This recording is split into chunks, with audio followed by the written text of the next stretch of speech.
Welcome everyone, this is Mahfuz. যানজটের ব্যস্ত শহর ঢাকার ভিতরে হাতে গোনা যে কয়টা সবুজে ঘেরা প্রাকৃতিক জায়গা আছে এগুলোর মধ্যে বাংলাদেশ জাতীয় চিড়িয়াখানা অন্যতম। আমি আছি আজকে বাংলাদেশ জাতীয় চিড়িয়াখানায়, যেটা কিনা ঢাকার মিরপুরে অবস্থিত। তো আমি আজকে আপনাদেরকে এই ভিডিওতে চিড়িয়াখানার বিভিন্ন জীবজন্তু দেখানোর চেষ্টা করব, সাথে চিড়িয়াখানা সম্পর্কে বিভিন্ন তথ্য দেওয়ার চেষ্টা করব। ভিডিওটা শেষ পর্যন্ত দেখতে থাকুন। প্রথমে চলে আসলাম বানরপল্লীতে। এখানে প্রায় ৮-১০ প্রজাতির বানর আছে। এখন চলে আসলাম জিরাফ দেখার জন্য। জিরাফের অনেক বড় গলা, একদম চোরের মায়ের মতো, কেননা কথায় আছে চোরের মায়ের বড় গলা। এই যে গাধা, এদের কাজ সারা জীবন পরিশ্রম করা আর মানুষের কথা শোনা, একদম আমার মতো। উইকিপিডিয়ার তথ্য মতে বর্তমানে এই চিড়িয়াখানায় ১৩৪ প্রজাতি ২১৫০টি প্রাণী আছে, যেগুলোর মধ্যে হাতি, চিতা, গন্ডার, জেব্রা, হায়না, হরিণ, জিরাফ, ইম্পালা, ভাল্লুক, জলহস্তী, সিংহ, বানর, বাঘ, ময়ূর, ঈগল, শকুন, সাপ ও কুমির উল্লেখযোগ্য।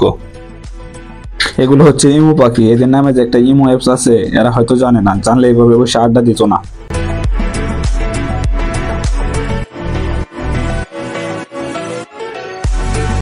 ডানা মেলে দাঁড়িয়ে আছে নীল ময়ূর, একদম আমার ফ্রেন্ড লিস্টের মেয়েদের মতো।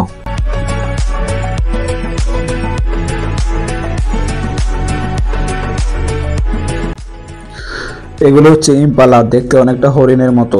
দূর থেকে ভিডিও করার কারণে হয়তো আপনারা ঠিকঠাক দেখতে পারতেছেন না, কিছু করার নাই। অনেক খোঁজার পর কুমিরের দেখা পেলাম, কিন্তু এটাকে দেখে কুমির মনে হইতেছে না, মনে হইতেছে একটা গুইসাপ আকার আকৃতি দেখা। আমি অনেকক্ষণ যাবত যাদেরকে খুঁজতেছিলাম, মনে হচ্ছে এখনই তাদের দেখা পেয়ে যাব।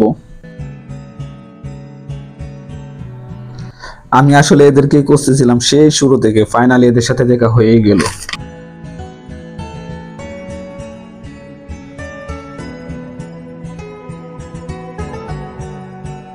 সাপগুলোরে দেখার পর আমার কয়েকটা বন্ধুর এক্সের কথা মনে পড়ে গেল, যারা কিনা আমার বন্ধুদের জীবন একদম বিষাক্ত বানাই দিছিল।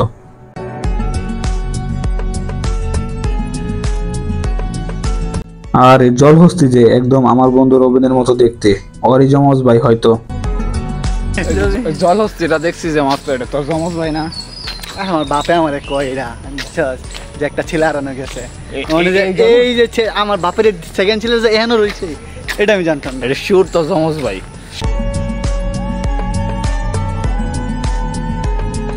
আহারে, বনের রাজা সিংহ হইলেও কাছার ভিতরের ওনারে দিকে খুব অসহায় লাগতেছে। এই যে এদিকে টাইগার মামাদের কাছায় বন্দি করে রাখছি, আর ওই দিক দিয়ে বাংলাদেশ ক্রিকেট টিমের প্লেয়ারদের আমরা টাইগার ডাকি। সরি বাঘ মামা, তোমাদের নাম ব্যবহার করে ওরা বিড়ালের মতো পারফরমেন্স করে। এখানে আরো অনেক কিছুই দেখানোর মতো ছিল, আমি চেষ্টা করছি যতটুকু দেখানো সম্ভব দেখানো যায়। আপনারাও বাংলাদেশ জাতীয় চিড়িয়াখানায় একবার ঘুরে যেতে পারুন। যারা ভিডিওটা শেষ পর্যন্ত দেখছেন তাদেরকে অসংখ্য অসংখ্য ধন্যবাদ, সাথেই থাকুন।